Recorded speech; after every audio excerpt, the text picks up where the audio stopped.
milieu de la vie, l'enfance revient. C'est une eau douce et amère. Mon enfance, je la cherche, comme une image perdue. Ou plutôt, c'est elle qui me réclame. La compagnie, elle est née il y a 9 ans d'un projet de transmettre à des enfants à l'époque qui étaient tous non musiciens, toutes les disciplines de l'opéra. Donc le théâtre, la danse et surtout le chant.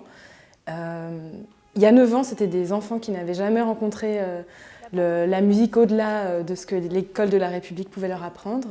Et année après année, ils sont devenus des jeunes artistes qui chantent, qui dansent et qui jouent. Et c'est ces jeunes artistes-là que Sonia a rencontrés il y a quelques années. Et 8 d'entre eux participent à Exil. Je me souviens du regard de ces jeunes combattants, comme si nous n'avions pas été là. On leur a présenté, on leur a lu, ils ont lu ces textes, d'abord comme ça, entre nous. Et puis, très vite, je pense qu'ils ont été frappés et ça les a beaucoup touchés, je crois.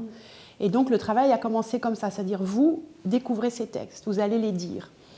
Et la musique, ils l'ont découverte à peu près en même temps, puisque la première chose qu'ils ont découverte, c'est probablement le pilier musical du spectacle, qui est le grand duo pour violoncelle et piano de Galina Ustvolskaya. Et donc, ils ont très vite, je crois, compris la construction qui était, en fait, tout le temps une cohabitation entre un moment que je dirais presque de chœur dans tous les sens de ce que peut vouloir dire chœur, les 8 et le violoncelle, donc leurs 8 voix plus la voix du violoncelle, qui parfois disent, parfois chantent, parfois c'est le violoncelle seul, parfois le violoncelle avec eux. C'est un moment comme ça de regroupement où on est dans cet univers de langage.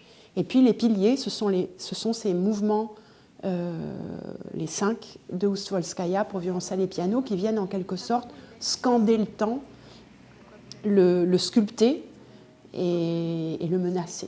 Au début, on est dans le langage des listes. On liste les choses, on raconte des états d'auto-organisation dans les forêts. Et puis, plus le temps passe, mais pas tellement que ça, puisque après on va dans les récits du Rwanda, recueillis par Jean Asfeld et puis Charlotte Delbo. Et puis là, la langue commence de plus en plus à devenir une transmission. Pour citer Charlotte Delbo, c'est cette langue qui devient comme des flèches de feu qui nous ouvrent des univers de vie. Je ne me souviens plus de combien de grands et petits frères et sœurs j'avais, parce que ma mémoire est trop préoccupée par ce grand nombre de morts.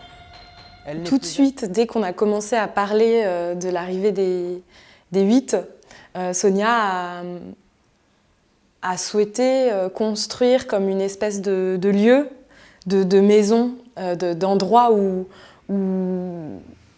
ils allaient se créer une langue commune. Et c'est dans ce sens-là qu'on a essayé de travailler la mise en scène. Alors il y a des moments comme ça, exactement comme pour la musique et pour les textes, où il y a des éclatements en fait, dans l'espace, et puis des moments où ils sont tous resserrés les uns avec les autres, avec Sonia et aussi avec Laurent Cabasso. Alors on a la chance d'avoir la présence de Jean Kallman et de ses lumières, qui va travailler avec Thierry Fratissier avec nous, qui est en train d'ailleurs sur Exil. Et c'est depuis qu'on s'est rencontrés et on a parlé d'Exil, l'idée qu'a eue Jean Kallman a tout de suite fait partie de la mise en scène. C'est-à-dire qu'on a 4 points de lumière qui nous installent un lieu d'une manière très, très forte, qui ne bouge pas, à part dans les variations de lumière, mais sinon elle ne bouge pas. Et c'est donc les 8 acteurs qui jouent dedans, c'est-à-dire à rentrer dans la lumière, à sortir de la lumière, à l'éviter, à la chercher, à s'en cacher, à la retrouver, et elle ne bouge pas. Donc voilà, c'est un élément extrêmement important du spectacle. Pourquoi la vie si les vivants souffrent? Pourquoi le monde comme un rempart?